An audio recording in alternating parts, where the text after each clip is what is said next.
బలపరచండి. దీవించవలసిన వారిని దీవించి ఆయన అనేటువంటి వారు కూడా త్వరితంగా మీ సన్నిధిలోకి రాగలుగులాగా సహాయం తెచ్చండి. ఆదించంతం ప్రతి మీ నామయ మధ్య ప్రతి కార్యాన్ని జరిపింపచేసుకోండి. కృపను తోడేండగలని యేసునామమున ప్రతినాడు అడిగి ప్రార్థించి వేడుకుంటున్నాం తండ్రి, ఆమేన్. సరే దేవుళ్ళరా, మరి ఒకసారి అందరికీ మరి వందనాలు తెలియజేస్తున్నా. మరి ఈ దినము కొరకు ఏర్పాటు చేసిన వాక్యాంశం యథావిధిగా మరి క్రిస్మస్ అనేటువంటి అంశాన్ని మనము ఆలోచన చేద్దాం. క్రిస్మస్ అనగా అనేక సందర్భాలు మనకందరికీ కూడా తెలుసు. క్రిస్మస్ అనగా క్రీస్తుని ఆరాధన చేయటం, క్రీస్తుని ఆరాధన చేయటం. మరి ఎందుకు క్రీస్తుని మనం ఆరాధన చేయాలి కదా? ఆరాధన చేయండి అని అంటే ఎందుకు ఆరాధన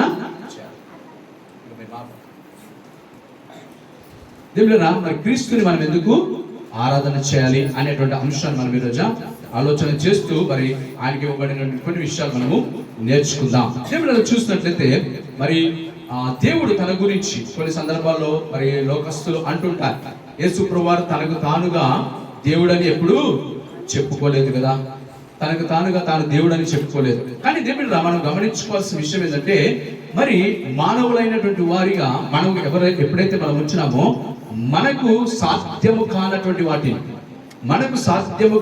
వాటిని ఏ వ్యక్తి అయినా ఒక వ్యక్తి మాత్రమే చేయగలిగినప్పుడు ఆ వ్యక్తిని మనం ఏమంటాము కదా? సహజంగా దేవుడే అని అంటాం. కానీ ఆ విధమైనటువంటి విషయాలతో మనం కొన్ని విషయాలు ఆలోచన చేద్దాం.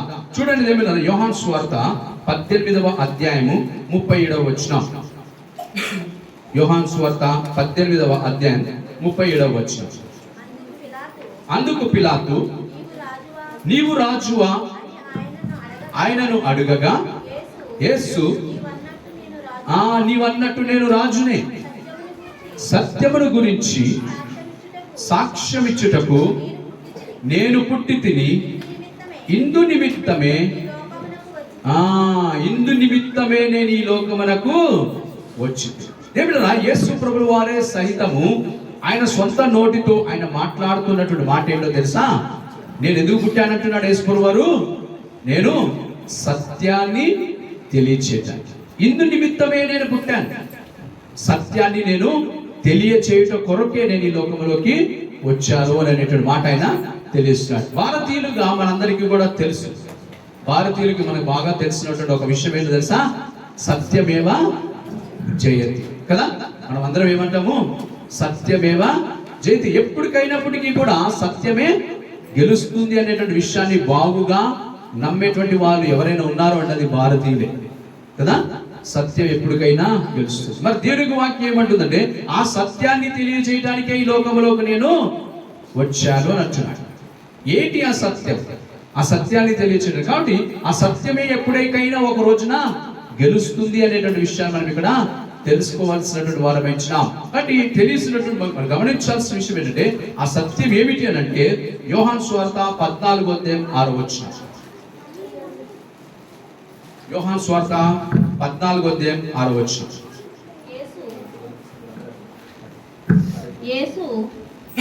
యేసు నేనే మార్గమును సత్యమును జీవమును నా ద్వారానే తప్ప ఎవడును తండ్రి యొద్దకు రాడు అనేటువంటి విషయం దేవుడు తెలియజేస్తున్నాడు. యేసు ప్రభువు వారే స్వయాన ఆయన చెప్తున్నాడు. ఆ సత్యం ఏమిటి అని అంటే నేనే మార్గము అంటున్నాడు. నేనే మార్గం. కానీ భారతదేశంలో ఒక అంశం ఏంటంటే తెలుసా? అనేక మార్గాలు ఉన్నాయండి దేవుడి దగ్గరికి వెళ్తానికి అంటారు కదా. అనేకమైనటువంటి మార్గాలు ఉన్నాయి అన్ని కదా, అన్ని కూడా దేవుడి దగ్గరికే చేరుతాయి. కానీ దేవుడు అంటున్నాడు స్వయాన నేనే మార్గము అంటున్నాడు. నేను తప్ప వేరొక మార్గము లేదు. మరి ఆయన స్వయాన చెప్తున్నటువంటి మాట. మరి ఈ సత్యం ఒక రోజున గెలుస్తుంది. ఆ గెలిచిన రోజునట ప్రజలు ఏమి చేస్తారో తెలుసా? రొమ్ము కొట్టుకుని ఏడుస్తారు. అయ్యా, ఈ సత్యము మాకు తెలియచేయబడినప్పటికీ కూడా మేము ఆ సత్యాన్ని గ్రహించకపోతే, ఈ సత్యాన్ని మేము తెలుసుకోలేకపోయాం, ఈ సత్యంలో మేము ఉండలేకపోయాం, ఈ సత్యంలో మేము నిలిచి ఉండలేకపోయినామని ఆ రోజున బాధపడతారు. మరి దేవుని వాక్యం మరొక చోట ఏమంటుందంటే, ఆ దినమునంట ప్రతి ఒక్కరి మోకాలు ఆయన నామం ఎదుట రొంగతాయి. దేవుడా ఆయన నామ ఎదుట మోకరిల్లుతుంది అని దేవునికి వాక్యము తెలియజేస్తుంది దేవుడా.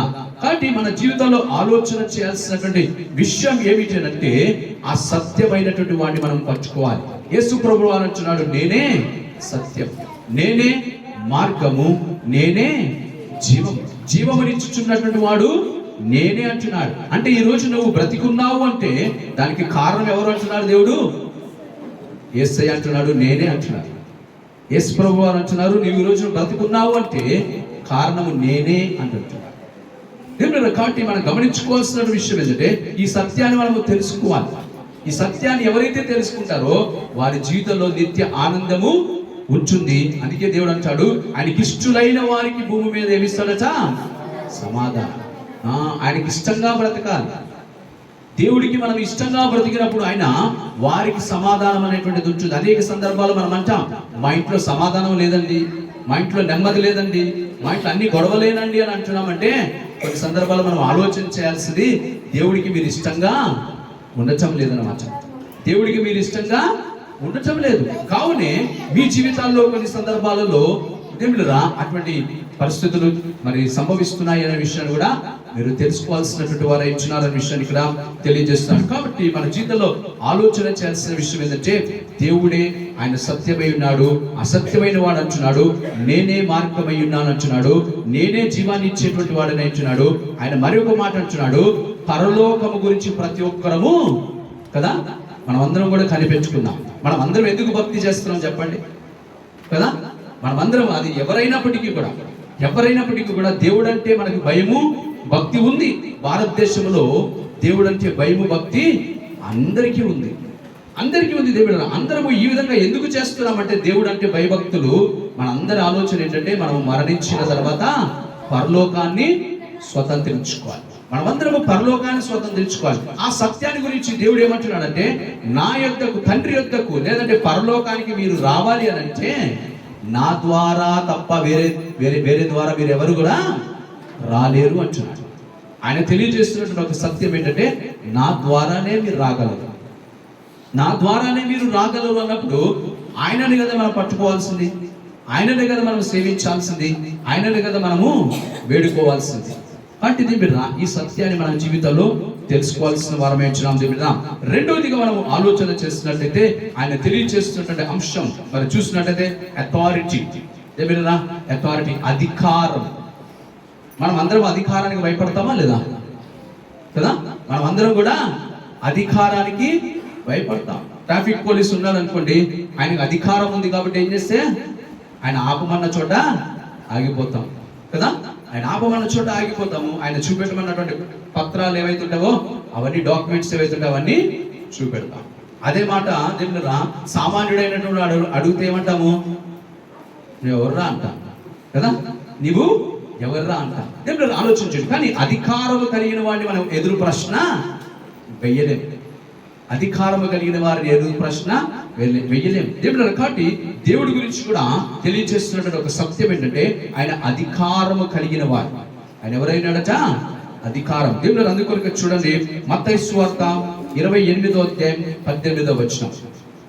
మత్తయి సువార్త 28వ అధ్యాయము 18వ వచనం.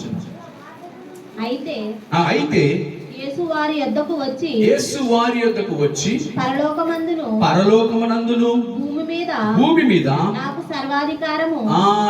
సర్వాధికారము ఇయ్యబడి ఉన్నది. చలమా దేవుడు ఇక్కడ చూడండి, యేసు ప్రభువానే స్వయాన ఆయన తెలియజేస్తున్న మాట ఏంటంటే, పరలోకమందు నాకు అధికారం ఉన్నది, భూమి మీద కూడా నాకు అధికారము ఉన్నది. ఇప్పుడు మనం అందరం కూడా మాట్లాడుకున్నాం, అధికారులకు మనం భయపడుతున్నామా లేదా? భయపడుతున్నాం. మరి దేవుడు యేసు ప్రభువారు అంటున్నారు, నాకు అధికారం ఉన్నది. ఎక్కడ అధికారం ఉన్నది తెలుసా? పరలోకమునందు అధికారం ఉన్నది, భూమి మీద కూడా నాకు అధికారము ఉన్నది. అంటే భూమి మీద ఆయన అధికారము కలిగిన వాడిగా ఉన్నాడంటే నువ్వు ఈరోజు బ్రతికి ఉండాలా బ్రతికి ఉండకూడదా అని నిర్ణయించువాడు ఆయనే అని అక్కడ అర్థమవుతుంది. అది భూమి మీద ఉన్నటువంటి అధికారం. నీకు ఆరోగ్యం ఇవ్వాలా ఇవ్వకూడదా అనేటువంటి విషయాన్ని నిర్ణయించువాడు దేవుడే. అపాయం నుంచి నిన్ను తప్పించాలా తప్పించకూడదా అనేటువంటి నిర్ణయం తీసుకునేవాడు దేవుడే. ఆయనకి ఆ సర్వ అధికారాలు కలిగిన వాడై ఉంచు ఉన్నాడు అనేటువంటి విషయం ఇక్కడ మనకు అర్థమవుతుంది. భూమి మీద దేవుడా పరలోకానికి విషయానికి వస్తే దేవుడా ఆయన కలిగి ఉన్నటువంటి అధికారం ఏంటంటే నీకు పరలోకం ఇవ్వాలా ఇవ్వవద్దా కదా, పరలోకం ఇవ్వాలా ఇవ్వవద్దా అనేటువంటి నిర్ణయం ఎవరిదట? యేసు ప్రభువు వారిదే. యేసు ప్రభువు ఆ అధికారము కలిగిన వాడై ఉన్నాడు. కాబట్టి దేవుడు మనం తెలుసుకోవాల్సినటువంటి అంశం ఏంటంటే, సత్యం ఏంటి అనంటే దేవుడురా ఆయన ఈ లోకానికి వచ్చినటువంటి తెలియజేయాలనుకుంటున్న సత్యం ఏంటో తెలుసా? నేను అధికారము కలిగి ఉన్నవాడను, నేను అధికారము కలిగి ఉన్నవాడను. భూమి మీద కూడా అధికారం ఉన్నది, పరలోకమందు కూడా నాకు అధికారం ఉన్నది అనే విషయాన్ని తెలియజేస్తున్నాడు అనే విషయాన్ని ఇక్కడ తెలియజేస్తాను. అందుకని చూడండి, ఫిలిప్పీయులకు రాసిన పత్రిక 2వ అధ్యాయము 9 నుంచి 11 వచనాలు. ఫిలిప్పీయులకు రాసిన పత్రిక 2వ అధ్యాయం 9 నుంచి 11 వచనాలు.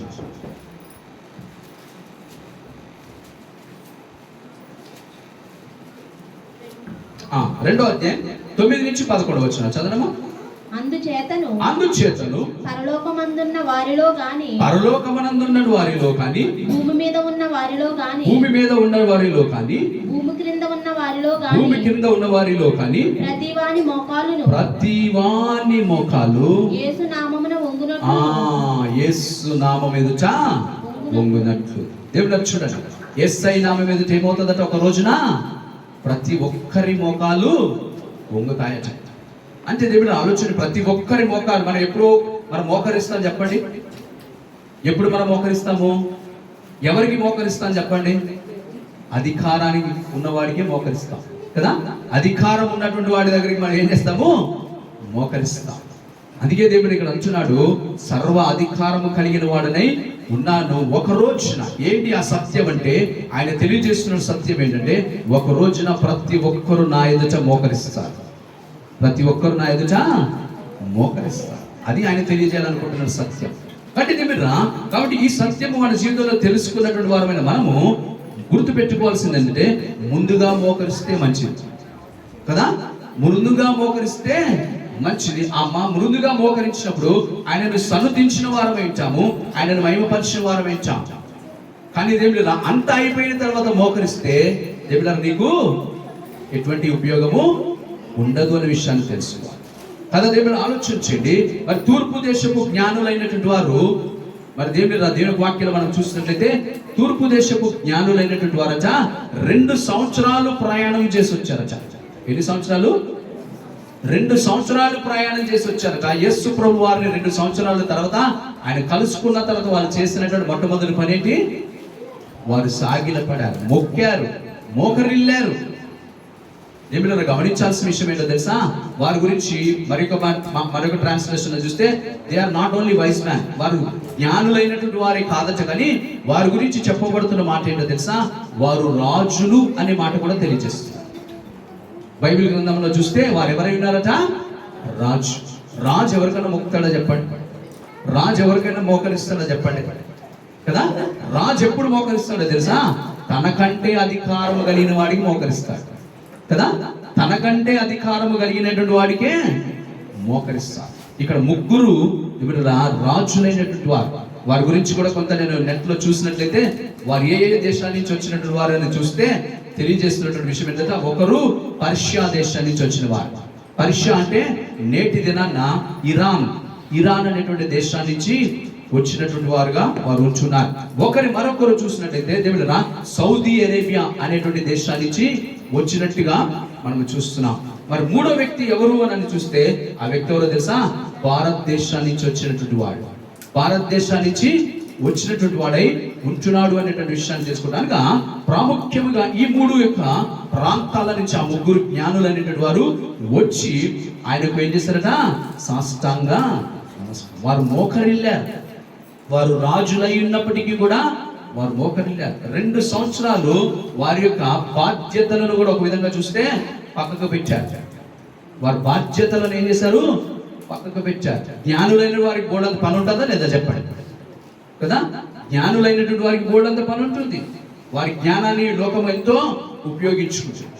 రాజులైనటువంటి వారు అని కనుక మనం ఆలోచన చేస్తే, రాజులైన వారు 2 సంవత్సరాలు వారి పనిపాట్లన్నీ పక్కకు పెట్టి, వారి రాజ్యాధికాన్ని పక్కకు పెట్టి కదా, వాళ్ళు ఏలుబడి చేయాల్సినటువంటి వాటి అన్నిటిని పక్కకు పెట్టి ఎవరు మోకరించడానికి వచ్చారట?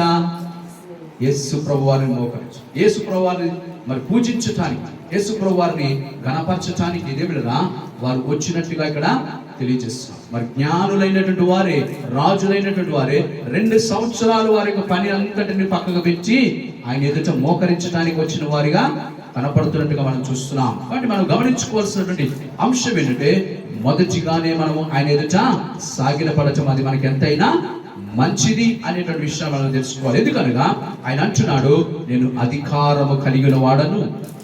అది ఎక్కడంటే భూమి మీద అధికారము కలుగున్నాను, పరలోకమందు కూడా నేను అధికారము కలుగున్నాను అనే విషయాన్ని ఆయన తెలియజేస్తున్నట్టుగా మనం చూస్తున్నాం. చూడండి దేవుడురా, మరి యోహాను సువార్త 3వ అధ్యాయం 35వ వచనం.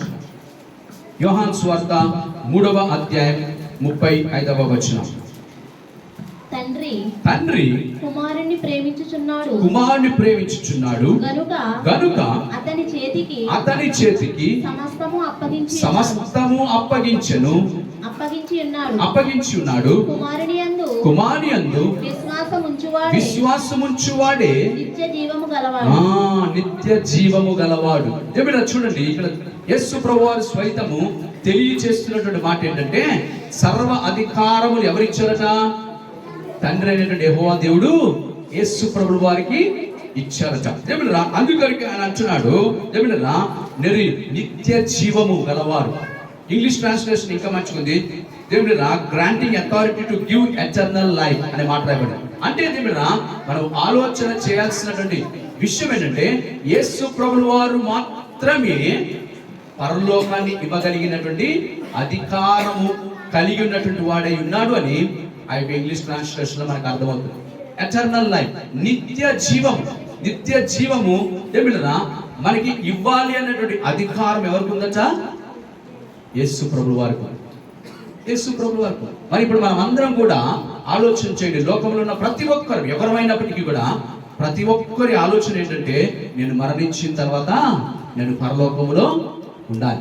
మరి నేను పరలోకములో ఉండాలి. ఎందుకనంటే మనందరికీ నేర్పబడింది, మనందరికీ తెలియబడింది పరలోకం ఎలాంటిదట?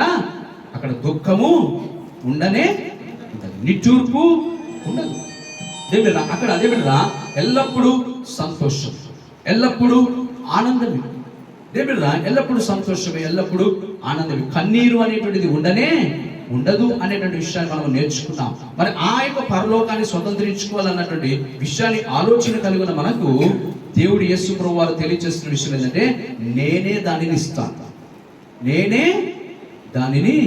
ఇస్తాను, ఇంకా ఎవరు కూడా దానిని ఇవ్వరు అనేటువంటి విషయాన్ని ఆయన రూఢిగా తెలియచేస్తున్నట్టుగా మనము వింటున్నాం, చూస్తున్నాం. కాబట్టి దేవుడా అందుకొరికే ఈ సత్యమును మనము గ్రహించాలి, ఈ సత్యాన్ని మనము తెలుసుకోవాలి. ఈ సత్యాన్ని ఎవరైతే తెలుసుకుంటారో వారి జీవితంలోనే ఆనందము, సంతోషము అనేటువంటిది ఉంటుంది అనేటువంటి విషయాన్ని మనము ఆలోచన చేస్తున్నాం. చూడండి మరొక మాట చూస్తే, మార్క్స్ వార్త 1వ అధ్యాయము 22వ వచనము 27వ వచనం ఒకసారి చదవండి.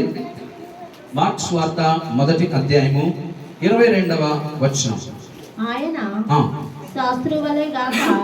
ఆయన శాస్త్రువలే కాక అధికారము కలిగిన వాడి వలె వారికి బోధించాడు. చూడండి, ఆలోచించండి బిడ్డ, అధికారము కలిగిన వాడి వలె మాట్లాడాడట. అధికారము కలిగిన వాడి వలె మాట్లాడాడు. చూడండి, మనం పోలీసు వాళ్ళు కనుక ఎప్పుడైనా ఒక కౌన్సిలింగ్ ఇచ్చారనుకోండి 10 మందికి, ఎక్కడైనా పిల్లల్ని పట్టుకొని కౌన్సిలింగ్ ఇవ్వాలనుకున్నారనుకోండి, వారు అధికారంతో మాట్లాడతారా? బాబు అని బతిమాలకుండా మాట్లాడతారా? కదా, పోలీసు వారు మాట్లాడేటువంటి మాట తీరు ఎలా ఉంటది? అధికారంతో మాట్లాడతారు కదా. వారు బ్రతిమలాడి మాట్లాడరు, వారు బ్రతిమలాడి మాట్లాడాల్సిన అవసరం వారికి లేదు, ఎందుకంటే వారికి అధికారము ఉన్నది.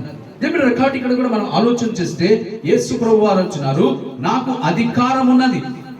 ఆయన అధికారం ఉన్నది ఏ విషయంలో అంటే, ఆ చుట్టుపక్కల వారందరూ కూడా ఆయన అధికారముతో మాట్లాడటాన్ని బట్టి వారు ఆశ్చర్యపోయారట. వీళ్ళకి ఎవరిచ్చారు ఇంత అధికారం ఈ విధంగా మాట్లాడటానికి? కదా, ఈ విధంగా మాట్లాడటానికి అధికారం ఎవరు ఈయనకి ఇచ్చారు అన్నట్టుగా ఆశ్చర్యపోయి వారు చూస్తున్నారు, వారు వింటున్నారు. దేవుడిరా, కాబట్టి దేవుడిరా ఆయన మాట్లాడటానికి కూడా అధికారం కలిగి ఉన్నాడు. నీకు నిత్య జీవాన్ని ఇవ్వటానికి ఆయనకు అధికారం ఉందట.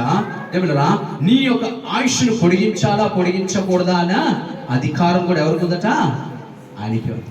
మనం అందరం కూర్చున్నటువంటి మనం అందరం కూడా న్యూ ఇయర్ చూద్దాం అనుకుంటున్నామా వద్దనుకుంటున్నామా కదా?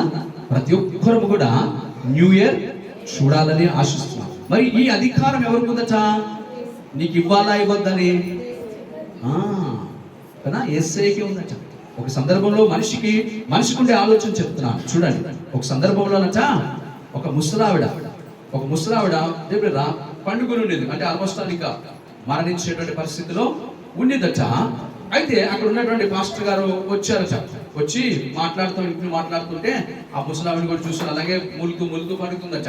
మూలుతూ పడుతుంటే అప్పుడు పాస్టర్ గారు అన్నట, అమ్మా ఎందుకమ్మా నువ్వు బాధపడతావు కదా, ఎందుకు ఇంకా నువ్వు బాధపడతావు కదా, ఇంట్లో ఎందుకు బాధ పెడతావు, దేవుణ్ణి అడుగమ్మా తీసేసుకోమని కదా, దేవుణ్ణి అడుగమ్మా తీసేసుకొని, ఎందుకు బాధపడుతావు, ఇంట్లో అందరూ ఎందుకు బాధ పెడతావు, దేవుణ్ణి అడుగమ్మా తీసేసుకొని అంటే ఆవిడ ఏమంటుంది తెలుసా? ఆ మూలుగుతూ కూడా సుమారుగా అప్పటికే 120 సంవత్సరాల వయసు అట. దేవుడురా ఆవిడ మూలుగుతూ ఏమంటుంది తెలుసా? నాకు మాత్రం బతకాలని ఉందా బాబు అన్నదట. ఏమన్నదట? నాకు మాత్రం బ్రతకాలని ఉందా బాబు? లేదు, నాకు ఒక చివరి కోరుకుందయ్యా అన్నదట. ఏంటట? నాకు ఒక చివరి కోరుకుంది, అది చూసేసి నేను చచ్చిపోదాం అనుకుంటున్నానయ్యా అన్నదట. అమ్మ చెప్పమ్మా ఏంటి ఆ కోరికంటే, నాకు నా మనవరాలి యొక్క పెళ్లి చూసి చచ్చిపోవాలి. ఏమనుకుందట? నా మనవరాలి యొక్క పెళ్లి చూసి చచ్చిపోవాలి. అప్పుడు పాస్టర్ గారు అన్నారట, అమ్మ తొందరగా ఉంటే చెప్పు, ఆ పెళ్లి చేసేద్దాం, అబ్బాయిని చూద్దాము అని అంటే ఆవిడ అన్నదట, అదిగో అయ్యా ఆ పాల్గొడ ఎక్కడ ఆ ఉయ్యాల్లో ఉందన్నదట. ఎక్కడుందట? మనవరాలు ఎక్కడుందట? ఉయ్యాల్లో ఉందట. అంటే ఇప్పుడు ఈ ఉయ్యాల్లో ఉన్న ఆవిడ ఎప్పుడు పెళ్లి చేయాలా అంటే ఇంకొక 25 సంవత్సరాలు కదా. ఈ మధ్యకాలంలో అయితే మినిమం 25 సంవత్సరాలు పడుతుంది కదా పెళ్లి చేయాలంటే. ఎవరు కూడా దానికి ముందు ఎవరు చేసుకోవచ్చు. అంటే ఆవిడ ఆలోచన ఏంటంటే ఇంకా 25 సంవత్సరాలు బతకాలని, అంతే కదా. అప్పటికే 120 సంవత్సరాలు. అంటే విషయం ఏంటి అంటే నేనేం చెప్పాలనుకుంటున్నానంటే మనిషి యొక్క ఆలోచన ఎలా ఉందంటే ఎంత మూలుగుతూనైనా సరే, ఎంత కష్టపడుతూనైనా సరే, ఇంట్లో ఎంత బాధ పెడుతున్నైనా సరే వాడు ఇంకా బతికేయాలని అనుకుంటున్నాడు కదా. ఇంకా బ్రతకాలి, ఇంకా ఆయుష్ కలిగి ఉండాలి, ఇంకా నేను ఏదో విధంగా బ్రతకాలనే ఆలోచన మనిషికి ఉన్నది. ఎందుకంటే ప్రతి ఒక్కరికి కూడా మరణము అంటే భయం, మరణం అంటే భయం, తెలియని భయం కదా, తెలియని భయం. కాబట్టి దేవుడు మనం గమనించుకోవాల్సినటువంటి అంశం ఏంటంటే, అందుకో దేవుడు అంటున్నాడు దాని మీద కూడా నాకు అధికారము ఉన్నది. ఆ మరణ భయం అనేటువంటిది లేకుండా చేయటానికి నాకు అధికారము ఉన్నది. అందుకొరికి బైబిల్ గ్రంథంలో చూస్తే సిమియోను అనేటువంటి ఒక భక్తుడు కనపడతాడు. ఈ యొక్క క్రిస్మస్ దినాలలో సిమియోను అనేటువంటి వాడికి దేవుడు ఏమి ఇచ్చాడు తెలుసా? ఒక వాగ్దానం ఇచ్చాడు. ఏమని ఇచ్చాడు తెలుసా? యేసు ప్రభువు వారిని నువ్వు చూసేంత వరకు నీవు మరణించవు అన్నాడు. యేసు ప్రభు వారిని నువ్వు చూసేంత వరకు నువ్వు మరణించు. మనమైతే ఏం చేసి ఉండేవాళ్ళం తెలుసా? యేసు ప్రభు వారి యొక్క శివానందపురి కాలనీలో ఉన్నానంటే మనం ఈసెల్లో తిరిగి ఉండేవాళ్ళం. ఎందుకంటే ఆయన చూసేంత వరకు మరణించాం కాబట్టి మనం ఏం చేయాలా? మనం బ్రతుకుండాలన్న ఆలోచన కలిగి ఉన్నాం కాబట్టి ఏ పొరపాటు శివానందపురి కాలనీకి వస్తే ఆయన చూసేసేదాన్ని కూడా చచ్చిపోతాను కదా అని చెప్పి మనం ఎక్కడ తిరిగి ఉండేవాళ్ళము? ఈసెల్. ఆయన పొరపాటున కనుక ఈసెల్ కొస్తే మనం ఏం చేసి ఉండేవాళ్ళము? వనస్థలపురం వెళ్ళిపోయి ఉండేవాళ్ళం కదా. అంటే ఏదో విధంగా దేవుడు చెప్పాడు కదా, వాగ్దానం అయితే ఇచ్చాడు కదా, ఆయన చూస్తే చనిపోతావు చూసిన తర్వాత. కానీ ఆ దైవదాసుడు మాత్రం ఏం చేశాడో తెలుసా? ఎదురు చూశాడు. ఆయన మాత్రం ఏం చేశాడు? ఎదురు చూశాడు. నా రక్షకుడిని నేను చూడాలి, కనులారా చూసి నేను తృప్తితో మరణించాలి. ఎలా మరణించాలి? తృప్తితో మరణించాలని ఆయన ఎదురు చూశాడు. దేవుడు కాబట్టి మన జీవితంలో గమనించాల్సిన విషయం ఏంటంటే ఆయన అధికారము కలిగినటువంటి వాడై ఉన్నాడు. నీ యొక్క మరణములు, అందుకే దేవుని వాక్యం మనం చూస్తాం, నా దినములు లెక్కించుకొనుట నాకు నేర్పించమంటాడు కదా. దేవుడు బైబిల్ గ్రంథం మనం చూస్తే దినములు లెక్కించుకొనుట నాకు నేర్పాలి. కాబట్టి మనం గమనించుకోవాలి, అధికారం కలిగిన వాడై ఉన్నాడన్న విషయాన్ని తెలుసుకుంటున్నాం. చూడండి బిడ్డ, మనం చూస్తే ఇంకొక మాట చూస్తే మార్క్స్ వార్త మొదటి అధ్యాయం 27 వచ్చిన చదవమ్మా. మార్క్స్ వార్త మొదటి అధ్యాయం 27 వచ్చిన. అందరూ విస్మయం ఉంది. అందరూ విస్మయం ఉంది. ఇదేమిటో ఇది కొత్త బోధగా ఉన్నదే. ఇది కొత్త బోధగా ఉన్నదే. ఈయన అధికారముతో అపవిత్రాత్మలకును ఆజ్ఞాపించగా అవి ఆయనకు లోబడి. చాలు. దేవుడు మనం గమనించుకోవాల్సిన విషయం ఏంటంటే యేసు ప్రభువు వారికి ఉన్నటువంటి మరి ఒక అధికారం ఏంటో తెలుసా? ఆయన అపవిత్రమైనటువంటి ఆత్మలను గద్దించగలడు కదా. అపవిత్రమైనటువంటి ఆత్మలను ఆయన గద్దించగలడు. ఆలోచించే కొంతమంది అంటారు దయ్యాలు లేవండి, దయ్యాలు లేవు, భూతాలు లేవు అని అంటారు కదా. ఆలోచించండి, దయ్యాలు భూతాలు అంటే అవి ఆత్మలై ఉన్నాయి అనే మాట బైబిల్ గ్రంథం ఇక్కడ రాస్తుంది. మరి గమనించాల్సింది ఉందో లేదో మీకు తెలియజేస్తాను. మనుషులంగా మనమందరం ఎవరు? మనమందరము ఆత్మలమే, అవునా కదా? మనమందరం ఆత్మలనే. అందుకే దేవునికి వాక్యం అంటుంది ఆత్మ దేవుడు పెట్టిన దీపము అని అంటుంది. ఆత్మ ఎవరట? దేవుడు పెట్టిన దీపం. అందుకొరికి ఏమంటారు తెలుసా లోకము? నీ ఆత్మహత్య చెయ్యకూడదు అంటారు. ఆత్మహత్యను చేయకూడదంటే ఆత్మను ఆర్పకూడదు. అది దేవుడు పెట్టిన దీపమై ఉన్నది, దాన్ని ఆర్పకూడదని తెలియజేస్తారు. అంటే దేవుడా గమనించండి, ఇప్పుడు ఈ ఆత్మ దేవుడు పెట్టిన దీపమైంది. ఆత్మలు మనమందరం ఆత్మలం అంటే మరి మనుషులుగా కొంతమంది చెడ్డగా బ్రతుకుతున్నారు అనుకోండి, ఇష్టానుసారంగా బ్రతుకుతున్నారు. వారు దేవుడిరా తర్వాత వారు ఏమవ్వాలా? ఆత్మ వెళ్ళిపోతే వారు మరణిస్తే అవి ఏమవ్వాలా? అవి దురాత్మలే అవ్వాలి కదా. అవి ఏమవ్వాలా? దురాత్మలే అవ్వాలి. మంచివారైతే ఆ ఆత్మ అది దేవుని సన్నిధానానికి వెళ్ళాలి కదా. అది దేవుని సన్నిధానానికి వెళ్ళాలా. చెడ్డగా బ్రతికినటువంటి వారైతే ఈ లోకంలో ఏమైవాలా? దురాత్మలుగా ఉండాలి. మీకు ఇంతకు ముందు కూడా తెలియజేస్తాను. మా అమ్మ మొన్న తెలియజేస్తుంది. కారులో వస్తూ ఉండగానట మా ఇంటి పక్క ఆవిడ దేవుడురా వస్తుండగా ఇట్లాగా దారి మధ్యలో కొన్ని బొమ్మలు చూసిందట. బొమ్మలు చూసి ఇది చాలా బాగుందే అన్నదట. ఏమన్నదట? ఈ బొమ్మ చాలా బాగుంది అన్నదట. అనగానే దేవుడురా ఇంటికి తర్వాత పని చేసుకుని సాయంకాలం ఇంటికి వెళ్ళిపోతే దేవుడురా అలా ఆయన ఇంట్లో బీభత్సం చేసేస్తున్నాడు. ఇంట్లో ఏం చేస్తున్నాడు? బీభత్సం చేసేస్తున్నాడు. ఇష్టానుసారంగా ప్రవర్తిస్తున్నాడు. పిచ్చి పిచ్చిగా ప్రవర్తిస్తుంటే ఆయన ఎప్పుడు అలా ప్రవర్తించినటువంటి వాడు అలా ప్రవర్తిస్తుంటే వారందరూ భయపడిపోయి ఏంటి ఏదో దురాత్మ పట్టేసినట్టుంది అని వాళ్ళు ప్రార్థన చేయడం మొదలుపెట్టారు. వారు ప్రార్థన చేసినప్పుడు దేవుడురా అక్కడ ఉన్నటువంటి వాడు ప్రార్థన చేయగా దురాత్మ పంపించాలని ఆలోచన చేసి ప్రార్థన చేస్తే ఆ దురాత్మ మాట్లాడిందట. నువ్వు పొద్దున నన్ను బాగున్నానని అన్నావు కదా అన్నదట. ఏమన్నదట? ఇప్పుడు చూడు, పొద్దున నువ్వు నన్ను చాలా బాగున్నాను అని అన్నావు కదా. ఆలోచించండి, దురాత్మ ఎవరు వచ్చింది? మగవానికి వచ్చింది.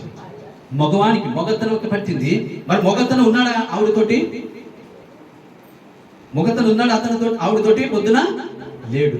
మరి మొగతను ఆవిడతోటి లేనప్పుడు ఈవిడ బాగుంది అని అన్నప్పుడు ఆ దురాత్మ ఎవరు పట్టింది? తన భర్తను పట్టింది.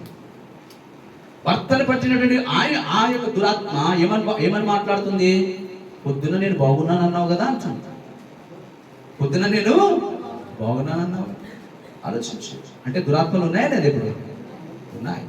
వాటి దగ్గర గమనించు. అందుకే ఇక్కడ దేవునికి వాక్యం అంటుంది ఆయనకి కలిగి ఉన్నటువంటి అధికారం ఏంటో తెలుసా? ఈ దురాత్మలను పంపించి వేయగలిగినటువంటి అధికారము కలిగిన వాడై ఉన్నాడు. కొంతమందికి దేవుడురా మరి దేవుడు మనం గమనించినట్లయితే వారి ఇష్టానుసారంగా ఈ లోకంలో బ్రతుకుతున్నారు అంటే అర్థం ఏంటో తెలుసా? వారికి దురాత్మలు పచ్చాయని అర్థం. వారికి దురాత్మలు పచ్చాయి. చూడండి, లోకంలో ఒక మాట అంటారు, మా ఆయనండి తాగకపోతే చాలా మంచోడు అన్నట్టు కదా. లోకంలో ఏమంటారు? కొంతమంది ఏమంటారు భార్యలు, మా ఆయన తాగకపోతే మాత్రం దేవుడు అండి బాబు, చాలా మంచోడు అన్న కదా.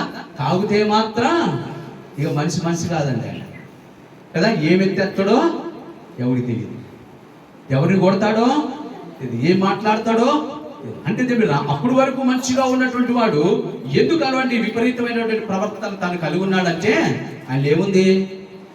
దురాత్మలు. మీరు గమనించాలి, తాగుబోతులైనటువంటి వారి జీవితాల్లో ఉండేటువంటిది దురాత్మలే. వాటి దగ్గర మీరు జీవితంలో ఆలోచించాలి, ఈ సత్యాన్ని మీద తెలుసుకోవాలి. కాబట్టి అందుకొరకే ఈ త్రాగుబోతులైనటువంటి వారిని ప్రార్థనకు రండి అంటే వాళ్ళు రారు.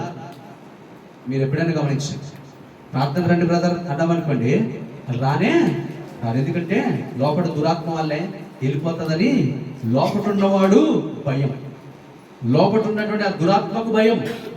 అందుకే వాళ్ళు రానివారు. దేవుడు కాబట్టి మనం గమనించుకోవాలి. కాబట్టి ఇక్కడ దేవుడు అంటున్నాడు, నేను అధికారము కలిగి ఉన్నాను. దేని మీద అధికారం కలిగి ఉన్నాడు తెలుసా? దురాత్మల మీద అధికారం కలిగి. అందుకొరికి మనం ఇక్కడ ప్రార్థన చేసినప్పుడు అనేక దురాత్మలు వెళ్ళిపోయినటువంటి సందర్భాలు మనము చూసాం కదా. ఇక్కడ ప్రార్థన చేసినప్పుడు అనేక మంది జీవితాల్లో దురాత్మలు వెళ్ళిపోయినటువంటి సందర్భాలు మనం ఇక్కడ చూసాం. కాబట్టి దేవుడికి అధికారము ఉన్నది అనే విషయాన్ని ఇక్కడ తెలియజేస్తున్నాం. అసలు ఎందుకంటే సమయం అయిపోతుంది కాబట్టి నేను తెలియజేస్తున్నాను. మార్క్స్ వార్త అదే 1వ అధ్యాయం 40 నుంచి 42 వచనాలు చూస్తే అక్కడ తెలియజేస్తున్నటువంటి విషయం heal the sick and raise the dead అనే మాట చూస్తున్నాం. ఆయన ఏం అధికారం కలిగి ఉన్నాడంటే స్వస్థపరిచే అధికారం. యేసు ప్రభువు వారు కలిగి ఉన్న అధికారం ఏంటి? స్వస్థపరిచే అధికారం కదా, స్వస్థపరిచే అధికారం. కరోనా టైంలో దీనిలో ఆలోచించారు. కరోనా టైంలో చాలా మందికి మరణించారు, కానీ అదే సమయంలో చాలా మంది కూడా బ్రతికారు. చాలా మంది మరణించారు, చాలా మంది మరణించారు. కరోనా వచ్చి బ్రతికారు. దేవుడు వారందరూ బ్రతకడానికి గల కారణం ఏంటి? దేవుడు వారిని స్వస్థపరిచారు. దేవుడు వారిని స్వస్థపరిచారు. వచ్చింది, నాకు కూడా వచ్చింది కరోనా. నా కరోనా వచ్చి నేను ఆల్మోస్ట్ నేను డెత్ బెడ్కి వెళ్ళిపోయాను. నా బ్రెత్ పడిపోతా ఉంటుంటే అమ్మకి ఫోన్ చేసినప్పుడు అమ్మ ప్రార్థన చేస్తుంది. అదే సమయంలో నేను కూడా ప్రార్థన చేసుకున్నాను. ఏమని ప్రార్థన చేసుకున్నా తెలుసా? బైబిల్ గ్రంథంలో ఒక మాట కనపడుతుంది, పేదవాడి పట్ల నువ్వు దయ చూపెట్టినట్లయితే నీవు అనారోగ్యముతో ఉన్నప్పుడు నీ ప్రార్థన నేను ఆలకించి నేను శీఘ్రముగా స్వస్థపరుస్తాననే మాట. దేవుడు ఏంటంట? పేదవాడు, మన ఇంటికి పేదవాడు వస్తే మనం ఏం చేయాలా? సహాయం చేయాలి. పేదవాడు మన ఇంటికి కనుక వస్తే ఏం చేయాలంటే సహాయం చేయాలి. అది రూపాయి అయినా సరే సహాయం చేయాలి. ఎందుకు చేయాలో తెలుసా? నువ్వు ఎప్పుడైనా మరణ పడక మీద ఉంటే ఈ ప్రార్థన చేయటానికి, ఎప్పుడైనా మరణ పడక మీద ఉంటే ఈ ప్రార్థన ఉపయోగపడుతుంది. నేను అలాగే ప్రార్థన చేశాను. ఏమని ప్రార్థన చేశాను తెలుసా? అయ్యా, నేను పేదవాడిని కటాక్షించాను కదా, మరి నీ వాక్యం ఏమంటుందంటే పేదవాడి పట్ల కనికరం చూపెట్టి వాడిని నేను స్వస్థపరుస్తానని నువ్వు చెప్పావు కదా, మరి నన్ను స్వస్థపరచమని దేవుని అడిగాను. అడిగినప్పుడు దేవుడు నన్ను స్వస్థపరిచాడు. అమ్మ ప్రార్థన అనేకులు మీరందరూ కూడా ప్రార్థన చేశారు. దేవుడు అమ్మ ప్రార్థన చేసినప్పుడు దేవుడు తనకు చూపెట్టాడు. నా మీద నుంచి యేసుప్రభువు వారు నా మీద నుంచి దాటినట్టుగా, మరి అంటే ఆ యొక్క మరణం అనేటువంటిది నా నుంచి తొలగిపోయినటువంటి పరిస్థితులు అక్కడ కనపడుతున్నాయి. దేవుడు అనగా మనం ఆ విధంగా ప్రార్థన చేయాలంటే మనకు అధికారం ఉండాలి కదా. మనం ఆ విధంగా ప్రార్థన చేయాలంటే మన దగ్గర కూడా ఏదో ఉండాలి కదా, మంచితనం. మన దగ్గర ఏ మంచితనం లేకపోతే దేవుడు ఎలా ప్రార్థన చేయగలుగుతాం? ఆలోచించు. కాబట్టి దేవుడు ఆయనకు అధికారం ఉన్నది. ఏం అధికారం తెలుసా? నిన్ను స్వస్థపరచగలిగిన అధికారం. నీకు అనారోగ్యం వచ్చినప్పుడు నిన్ను స్వస్థపరచగలరు. దేవుడు ఆలోచించు. మన దగ్గర కూడా అనేక సందర్భాలు క్యాన్సర్ వచ్చినటువంటి వారు కూడా బాగుపడినటువంటి సందర్భాలు మన దగ్గర ఉన్నాయి. మనము ప్రార్థన చేసినప్పుడు దేవుడు వారిని స్వస్థపరిచాడు. అనేకమైనటువంటి పరిస్థితులు మనం అనేకలు ఉంటూ ఉన్నాయనే విషయం తెలుస్తున్నాం. అక్కడే తెలియజేస్తున్నాడు, రైజ్ ద డెడ్, మరణించిన వారిని కూడా లేపగలిగిన అధికారం. యేసుప్రభువు వారికి ఏముందట? మరణించినప్పటికీ కూడా లేపగలిగిన అధికారం. బైబిల్ గ్రంథంలో చూస్తాం, లాజరు మరణించి ఎన్ని రోజులైందట? 4 రోజులైంది. 4 రోజులైనప్పటికీ కూడా ఆయన లేపాడు. ఆయన అధికారం కలిగిన వాడే ఉన్నాడు. ఆ యాయీరు కుమార్తె మరణించింది, ఆవిడని కూడా లేపాడు. ఒక విధవరాలి యొక్క కుమారుడు కూడా మరణించినప్పుడు ఆ పాడి వెళ్తుంటే దాన్ని ముట్టుకుని లేపాడు. కాబట్టి మనం గమనించుకోవాల్సినటువంటి విషయం ఏంటంటే మరణించిన వారిని కూడా లేపగలిగిన అధికారం ఇది. సహజంగా దేవుడు ఆలోచించండి, మనిషికి ఉంటుందా ఈ అధికారం? ఉండదు. మనిషికి ఎంతవరకు అధికారం ఉంటుందంటే చివరి వెంటిలేటర్ వరకు మనం ఆపగలడు. వెంటిలేటర్ వరకు కూడా నేను తీసుకెళ్ళగలను, కానీ దాని తర్వాత అధికారం ఆయనకి ఉండదు. ఆలోచించే కాబట్టి మనం గమనించాల్సింది, అధికారము, మరణము మీద కూడా అధికారం కలిగిన వాడికి మనం పూజ చేయాలా లేదా? చేయాలి. ఆయన ఆరాధన చేయాలి. ఆయన మాత్రమే దేవుడు అని మనము మొక్కాల్సిన వారమేనా? దేవుడు రామ చూడండి, మార్క్స్ వార్త దీనవసరం కానీ మార్క్స్ వార్త 2వ అధ్యాయం 10వ వచనం చూస్తే అథారిటీ టు ఫర్గివ్ సిన్స్ అనే మాట కనపడుతుంది. ఆయనకి ఏం అధికారం ఉందో తెలుసా? నిన్ను క్షమించగలిగిన అధికారం.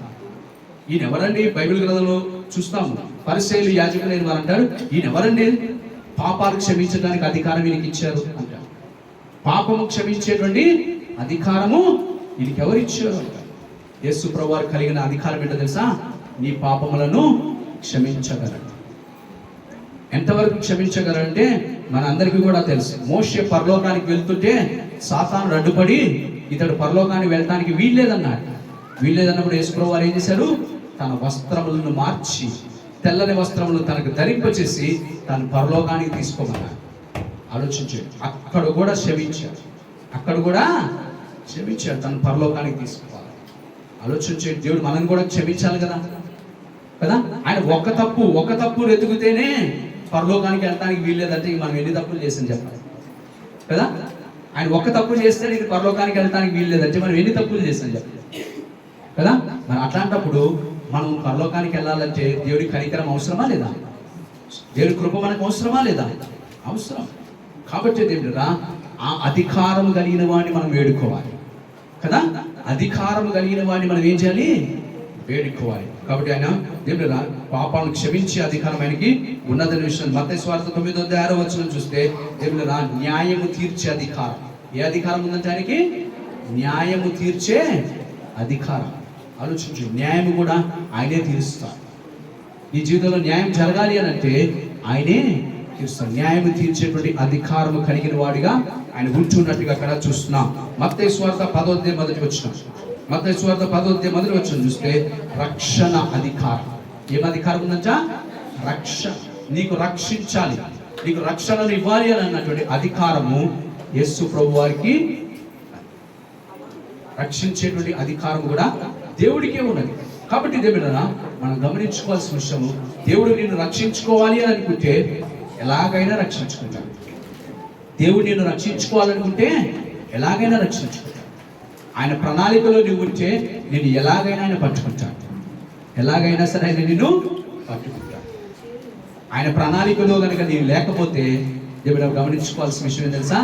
నువ్వు ఆయనకి దొరకవు.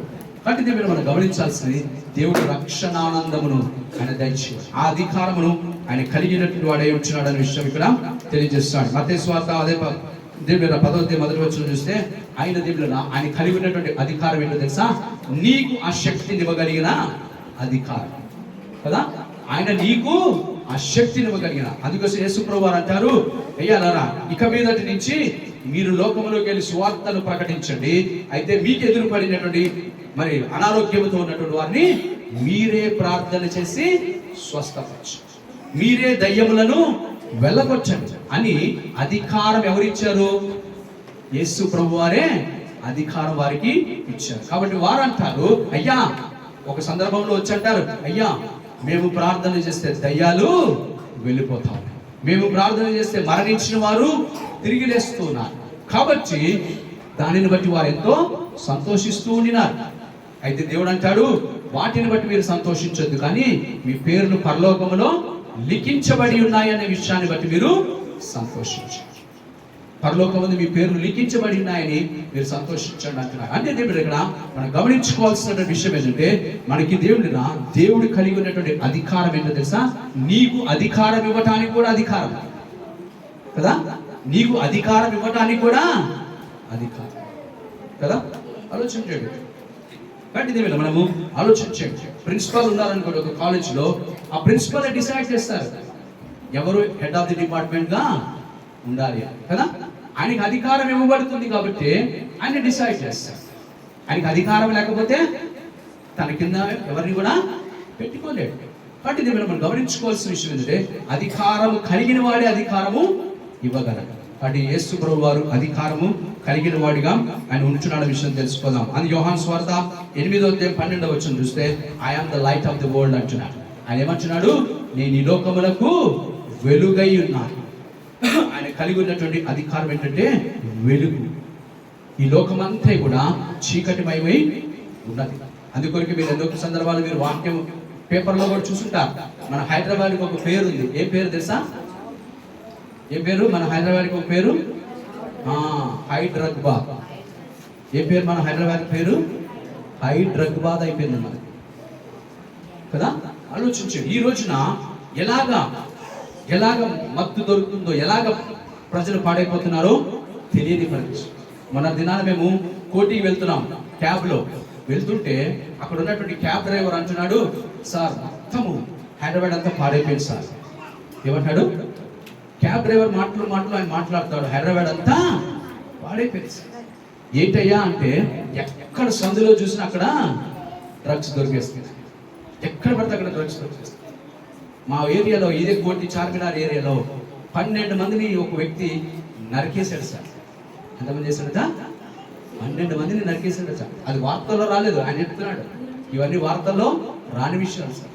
కొన్ని విషయాలు బయటికి రావు. ఎందుకు రా అనంటే, వాడు డ్రగ్స్ తీసుకున్నాడు, దాంట్లో వాడికి ఏమీ తెలియట్లేదు, పిచ్చెక్కిపోయింది, చంపేసి. ఆలోచించు. కాబట్టి మనం గమనించుకోవాల్సిన విషయం ఏంటంటే, ఈ రోజున ఏమైనా చీకటితో నిండుకున్నటువంటి లోకములు మనము ఉంచున్నాం. ఒక విషయం మీరు న్యూస్లో విన్నారో లేదో, మీరు ఇటీవల కాలంలో యూట్యూబ్లో కూడా బాగా మరి చక్కర్లు కొడుతున్నటువంటి విషయం ఏంటో తెలుసా?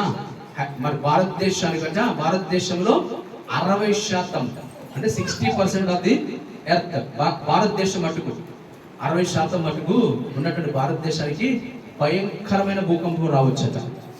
ఏంటట? భయంకరమైన భూకంపము రావచ్చట. సుమారుగా వారు అంచనా ఏమంటున్నారు తెలుసా? సుమారుగా 80 కోట్ల మంది మరణిస్తారు. ఎంతమంది మరణిస్తారా? 80 కోట్ల మంది అంటే మీరు ఇంత విపత్తుకరమైన పరిస్థితులు ఎందుకు ఈ లోకానికి వస్తున్నాయి? ఎందుకు ఈ లోకానికి, భారతదేశానికి లేదంటే చైనా దేశానికి లేదంటే వేరే వేరే దేశానికి ఎందుకు ఇంత విపత్తుకరమైన పరిస్థితులు వస్తున్నాయి? ఎందుకు వస్తున్నాయంటే, లోకంలో పాపము పెంచి మీరిపోతుంది. లోకంలో పాపము పెంచి మీరిపోతుంది. ఇష్టానుసారముగా జీవితం, ఇష్టానుసారమైన జీవితాలకి మనుషులు అలవాటు పడతారు. కాబట్టి లోకమంతా కూడా చెడిపోతున్నది. ఈ చెడిపోతున్నటువంటి ఈ లోకంలోకి ఎవరు కావాలి? వెలుగు కావాలి కదా. చీకటిమయముగా అయిపోతున్నటువంటి ఈ యొక్క లోకానికి వెలుగు కావాలి కనుక, ఆ వెలుగుగా వచ్చిన వాడే యేసు ప్రభువు. వెలుగుగా వచ్చు. అందుకొరకు ఇక్కడ కూర్చున్న మనమందరం కూడా దేవుని చేత వెలిగించబడిన వారమై ఉన్నాం కదా.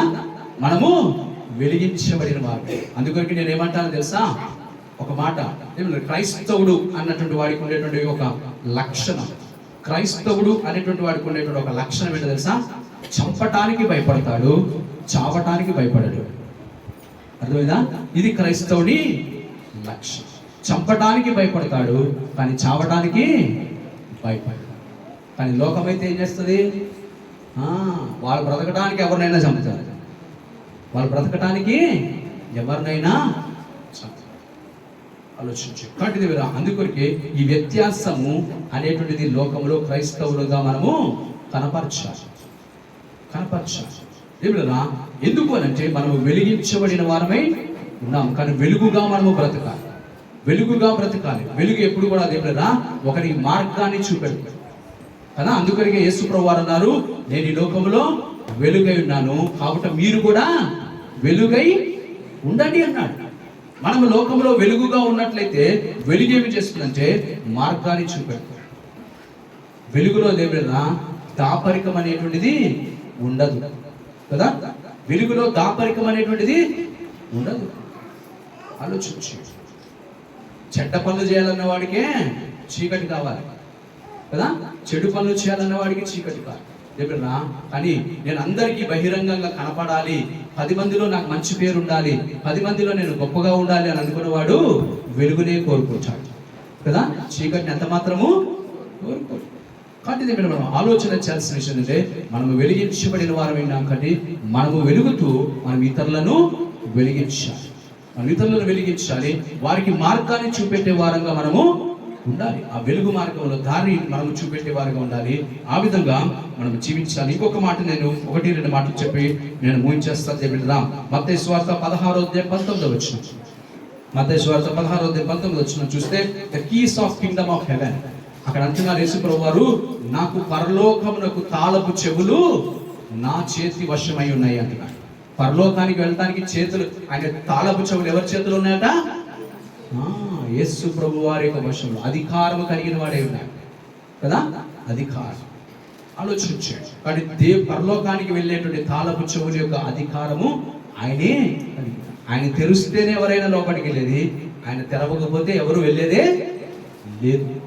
వాటి దగ్గర మనం ఆలోచన చేయాల్సిన విషయం ఏంటంటే అధికారం కలిగిన వాడిగా ఆయన ఉంచున్నాడు అనే విషయాన్ని ఇక్కడ తెలియజేస్తున్నాడు. కాబట్టి ఈరోజు కొన్ని విషయాలు మనం చూసాం.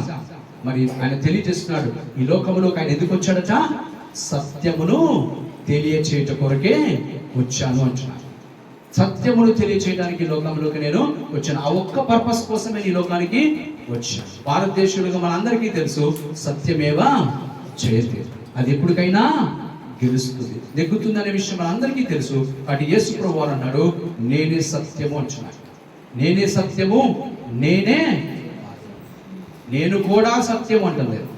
నేనే సత్యం, నేనే మార్గము, నేనే జీవము, నేనే మీకు పరలోకానికి ఇచ్చే అధికారము కలిగి ఉన్నవాడను అంటున్నాడు. కాబట్టి ఈ సత్యాన్ని మనమందరం కూడా ఎరిగిన వారుగా మనం జీవించాలి అనే విషయం ఇక్కడ తెలుసుకుంటున్నాం. దగ్గర మరి మూడోదిగా చూస్తే ఆయన కలిగి ఉన్నటువంటి అధికారం ఏంటంటే దయ్యముల మీద అధికారము కలిగి ఉన్నాడు. దయ్యములను ఆయన వెళ్ళగొట్ట దుష్ట శక్తులను ఆయన వెళ్ళగొట్టగలిగిన అధికారం ఆయన కలిగిన వాడే ఉన్నాడు. దేవుడు మరి నాలుగోదిగా మనము ఆలోచన చేస్తే మరణించిన వారిని సహితము లేవనెత్తగలిగిన అధికారం. మరణించిన వారిని సైతము లేవనెత్తగలిగినటువంటి అధికారం ఆయన కలిగిన వాడు. ఐదోదిగా చూస్తే ఆయన నీ పాపములను క్షమించగలిగిన అధికారము ఆయన కలిగి ఉన్నాడు. ఆరోదిగా చూసినట్లయితే ఆయన దేవుడున అధికారముతో బోధించగలిగినటువంటి వాడై ఉన్నాడు.